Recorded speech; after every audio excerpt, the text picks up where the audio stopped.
many people in the fashion business say that tonight's connector of the day is the only supermodel true supermodel left, is what I wanted to say. There's little doubt that Gisele Bundchen is leaving her mark on the catwalk, but it is her mark on the environment that she is increasingly concerned about. Let's get you connected to the Brazilian beauty who wants to inspire a generation to be greener.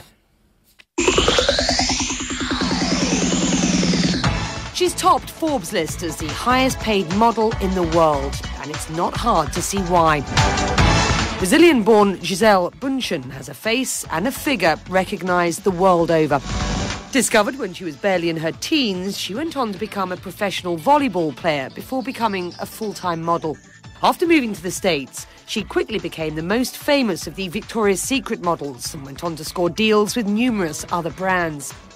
Bundchen's romantic life also became the target of much gossip when she began dating actor Leonardo DiCaprio in 2002. Well, the two have since broken up, and today she's married to American football legend Tom Brady. This month, she's tackling a new frontier. She's a United Nations environmental ambassador and recently set up a programme to encourage reforestation. She spoke to me about the reasons behind the cause.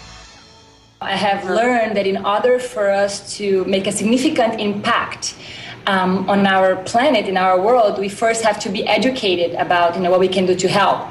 Because we can all make conscious decisions that will better the world, regardless of our age, our nationality, or our economic status. And that's what I kind of feel that I'm able to work with the UN, kind of bring out the information. Stephen says, how do you rationalise your globe-trotting work as a supermodel that must give you an enormous carbon footprint and your work as an environmentalist? Part of my job is to travel. Unfortunately, I can't really live in one place. I think in today's world is more about finding ways on how we can learn how to live in harmony with nature and how we can do everyday steps to make a difference. Like, in our house, we do recycling everything. When I wash dishes, when I clean the house, when I brush my teeth, like every single little thing that I do, I'm thinking about how can I preserve water? How can I do it in a better way? So it's just like a thought process that happens in my mind every day. Well, Paolo asks, while we're on to where you are, of course, because you are from Brazil, do you miss it? Living in Brazil? Yeah.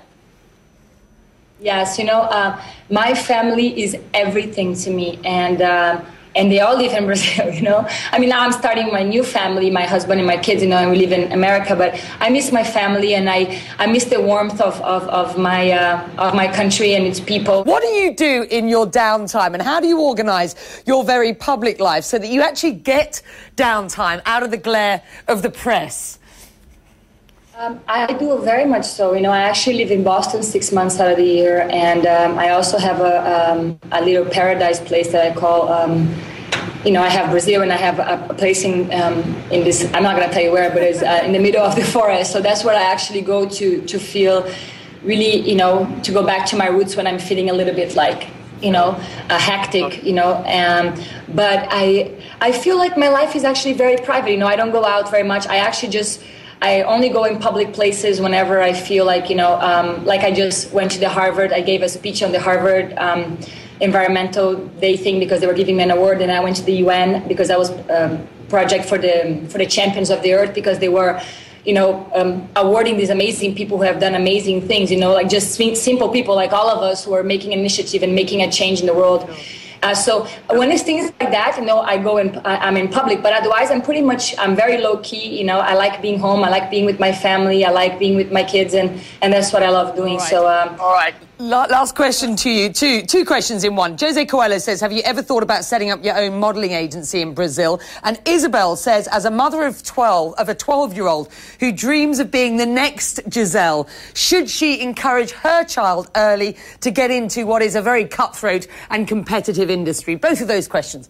I will never have a modelling agency, I don't think. I'm a big believer of you have to follow your dreams, and go after what you want, and that's the only way they can happen. So that's what I think. But I want to say one more thing. I was in this UN event 2 days ago, and I read something on the panel that said something like that we are the first generation that have the opportunity to create significant change, in the environment, but we are also the last one that will have the option to do so. What do you think about that?